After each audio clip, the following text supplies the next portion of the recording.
नमस्कार। ज्योग्राफी के इस ऑनलाइन शिक्षण की कड़ी में आज हम आर्थिक भूगोल की परिभाषा पर चर्चा करेंगे।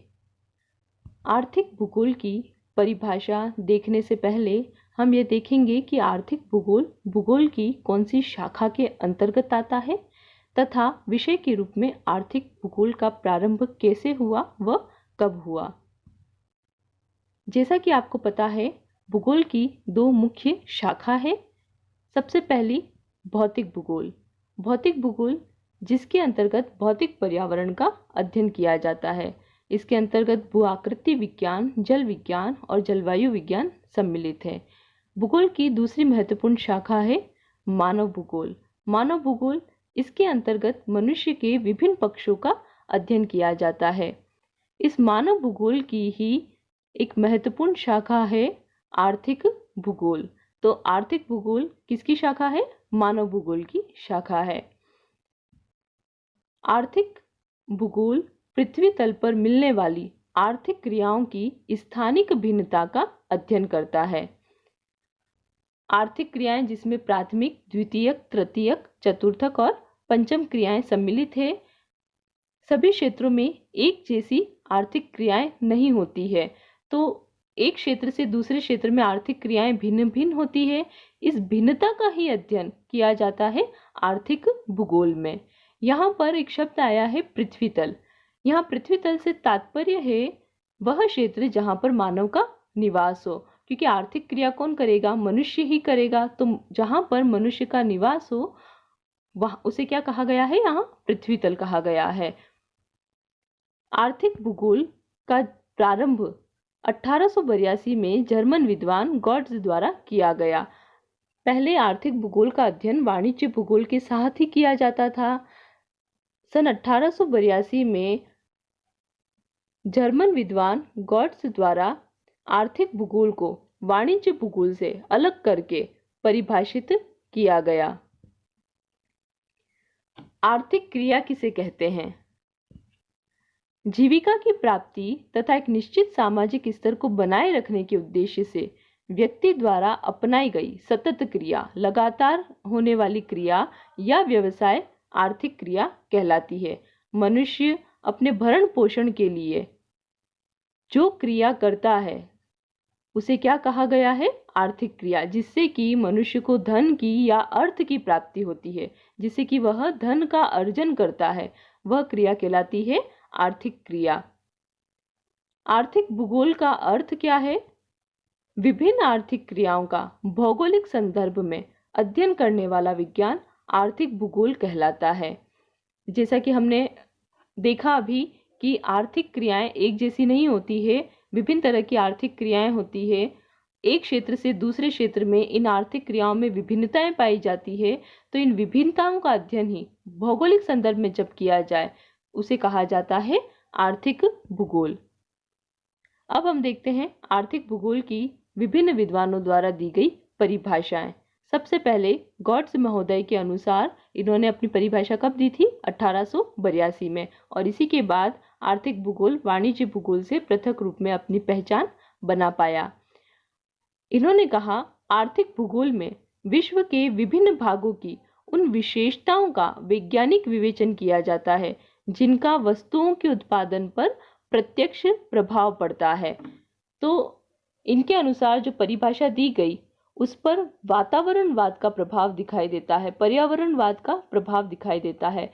इसमें इन्होंने क्या कहा कि किसी भी क्षेत्र की विशेषता का प्रभाव वहां पर उत्पादित होने वाली वस्तु पर पड़ता है, तो हमें उस क्षेत्र की विशेषता का अध्ययन ही आर्थिक भूगोल में करना पड़ता है।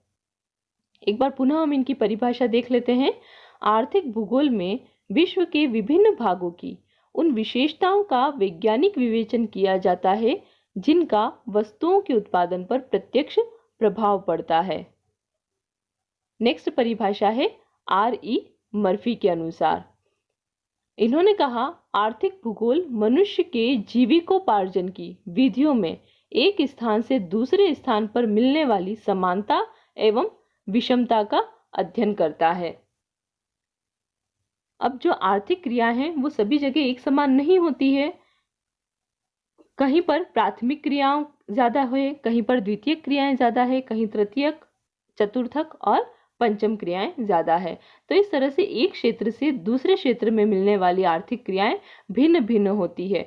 तो इन आर्थिक क्रियाओं की समानता तथा उसकी विषमता का अध्ययन कहाँ किया जाता है? आर्थिक भूगोल के अंतर्गत किया जाता है। नेक्स्ट है अलेक्जेंडर के अनुसार। अलेक्जेंडर ने कहा, आर्थिक भूगोल संपत्ति के उत्पादन, विनिमय तथा उपभोग संबंधित मानवीय क्रियाओं द्वारा पृथ्वी के धरातल पर सृजित क्षेत्रीय भिन्नताओं का अध्ययन है। तो इन्होंने 3 तत्वों की बात करी, संपत्ति के उत्पादन, विनिमय तथा उसके उपभोग की। उत्पादन जिसके अंतर्गत की आर्थिक क्रियाओं के क्षेत्र आ जाएंगे, प्राथमिक, द्वितीयक, तृतीयक, चतुर्थक और पंचम। विनिमय, विनिमय का अर्थ यहाँ पर है वितरण से। तो सभी क्षेत्रों में उत्पादन एक जैसा नहीं होता है, अलग अलग होता है, उसका वितरण भी अलग होता है तथा उसका उपभोग, उपभोग का अर्थ है यहाँ पर मनुष्य की आवश्यकताएं। तो मनुष्य की आवश्यकताएं भी हर क्षेत्र में अलग अलग होती है। इन तीनों ही तत्वों से जो क्षेत्रीय विभिन्नता उभर करके सामने आती है उसका अध्ययन किया जाता है आर्थिक भूगोल के अंतर्गत। नेक्स्ट परिभाषा है R.N. ब्राउन के अनुसार। आर्थिक भूगोल भूगोल शास्त्र की वह शाखा है जिसमें मानव की आर्थिक क्रियाओं पर पड़ने वाले वातावरण के प्रभावों का अध्ययन किया जाता है। तो R.N. ब्राउन ने कहा कि मनुष्य की आर्थिक क्रियाओं पर किसका प्रभाव पड़ रहा है? वातावरण का प्रभाव पड़ रहा है। तो इस तरह से वातावरण का जो प्रभाव मनुष्य की आर्थिक क्रियाओं पर पड़ रहा है उसी का अध्ययन किसके अंतर्गत किया जाता है? आर्थिक भूगोल के अंतर्गत किया जाता है। मनुष्य और पर्यावरण के संबंधों की विचारधाराएं हैं जिसका अध्ययन हमने पहले भी किया है। सबसे पहली विचारधारा जो कि मनुष्य और पर्यावरण के संबंधों की विचारधारा है उसका नाम है निश्चयवाद या नियतिवाद। इसे वातावरणवाद भी कहते हैं।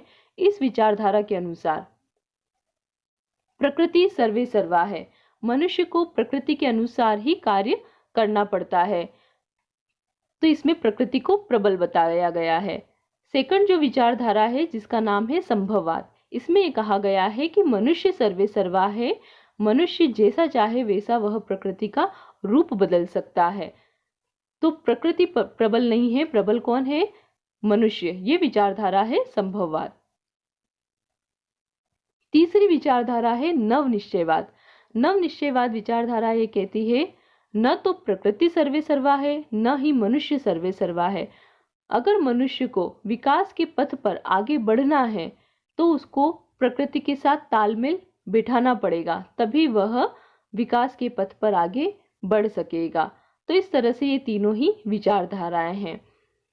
तो यहाँ पर R.N. ब्राउन ने जो अपनी परिभाषा दी उस परिभाषा में पहली विचारधारा नियतिवाद या वातावरणवाद का प्रभाव दिखाई देता है, जिसके अनुसार मनुष्य के कार्यों पर किसका प्रभाव पड़ रहा है? भौगोलिक वातावरण का प्रभाव पड़ रहा है और इसका अध्ययन किया जाता है आर्थिक भूगोल के अंतर्गत। एक बार पुनः हम ये परिभाषा देख लेते हैं। आर्थिक भूगोल भूगोल शास्त्र की वह शाखा है जिसमें मानव की आर्थिक क्रियाओं पर पड़ने वाले वातावरण के प्रभावों का अध्ययन किया जाता है। नेक्स्ट परिभाषा है हंटिंगटन के अनुसार। इन्होंने कहा मानव व्यवसाय, मानव दक्षता तथा मानव की आवश्यकता के अन्य पक्षों पर भौगोलिक वातावरण के प्रभाव की सीमा का अध्ययन आर्थिक भूगोल में किया जाता है। तो हंटिंगटन ने जो अपनी परिभाषा दी इस पर भी वातावरणवाद का प्रभाव है कि मनुष्य की जितनी भी क्रिया है, चाहे वो मानव व्यवसाय है, मानव की दक्षता या उसकी कुशलता है तथा मानव की आवश्यकता है, उस पर किसका प्रभाव पड़ रहा है? भौगोलिक वातावरण का प्रभाव, और इसका अध्ययन किया जाता है आर्थिक भूगोल में। नेक्स्ट परिभाषा है रूरबेक के अनुसार दी गई परिभाषा। इन्होंने कहा आर्थिक भूगोल एक क्षेत्र के आर्थिक जीवन का वर्णन है जिसके अंतर्गत भौगोलिक वातावरण के नियंत्रण या प्रभाव को आर्थिक जनजीवन पर देखा जा सके। तो इस तरह से हमने ये जो 3 परिभाषाएं देखी, R.N. ब्राउन, हंटिंगटन तथा रूरबेक के अनुसार इन तीनों ही परिभाषा में वातावरणवाद के प्रभाव की या वातावरणवाद की हमें झलक दिखाई देती है। रूरबेक ने कहा, आर्थिक भूगोल एक क्षेत्र के आर्थिक जीवन का वर्णन है जिसके अंतर्गत भौगोलिक वातावरण के नियंत्रण या प्रभाव को आर्थिक जनजीवन पर देखा जा सके। किसी भी क्षेत्र में जो भी मनुष्यों का आर्थिक जनजीवन है उस पर किसका प्रभाव है? भौगोलिक वातावरण का प्रभाव है। तो इसका अध्ययन ही किया जाता है आर्थिक भूगोल में। ये परिभाषा दी गई रूरबेक के अनुसार। नेक्स्ट है मैकफार्लेन के अनुसार दी गई परिभाषा। इन्होंने कहा, आर्थिक भूगोल के अंतर्गत मनुष्य के आर्थिक प्रयत्नों पर भौगोलिक तथा भौतिक परिस्थितियों, विशेष रूप से भूगर्भिक संरचना, जलवायु तथा भूमि की धरातलीय विशेषताओं के प्रभाव का अध्ययन करते हैं। कोई भी क्षेत्र दूसरे क्षेत्र से भौतिक रूप से एक जैसा नहीं होता है। भौतिक रूप से असमानताएं दिखाई देती है, चाहे वहाँ की भूगर्भिक संरचना हो या फिर वहाँ की जलवायु हो या वहाँ की मृदा की संरचना हो। तो इस तरह से ये जितनी भी भौतिक विशेषता हैं उसका प्रभाव पड़ता है आर्थिक क्रियाओं पर, और इसी का अध्ययन किया जाता है आर्थिक भूगोल में। नेक्स्ट परिभाषा है पाउंड्स के अनुसार। इन्होंने कहा, आर्थिक भूगोल भूपृष्ठ पर मानव की उत्पादक क्रियाओं के वितरण का अध्ययन करता है। यह क्रियाएं प्राथमिक, गौण तथा तृतीयक होती है। तो आर्थिक भूगोल किसका अध्ययन करता है? उत्पादक क्रियाओं के वितरण का, चाहे वह प्राथमिक क्रिया हो, चाहे द्वितीयक हो, चाहे तृतीयक हो। इन सबका वितरण कहाँ कहाँ पर है और किस रूप में है, इसका अध्ययन किया जाता है आर्थिक भूगोल में। नेक्स्ट परिभाषा है C.F. जोन्स के अनुसार। C.F. जोन्स ने कहा, आर्थिक भूगोल उत्पादक व्यवसायों का अध्ययन करता है। कुछ प्रदेश विशेष क्यों विविध वस्तुओं के उत्पादन तथा निर्यात में अग्रणी हैं तथा क्यों दूसरे प्रदेश इन वस्तुओं के आयात तथा उपभोग में प्रमुख है, इसकी व्याख्या करता है। तो C.F. जोन्स ने कहा कि क्यों कोई प्रदेश उत्पादन कर रहा है तथा निर्यात कर रहा है, उत्पादन और निर्यात में आगे है, तथा दूसरे प्रदेश जो कि उपभोग कर रहे हैं और आयात कर रहे हैं। तो ऐसा क्यों है, किन कारणों से है, इसका अध्ययन किया जाता है आर्थिक भूगोल में। धन्यवाद।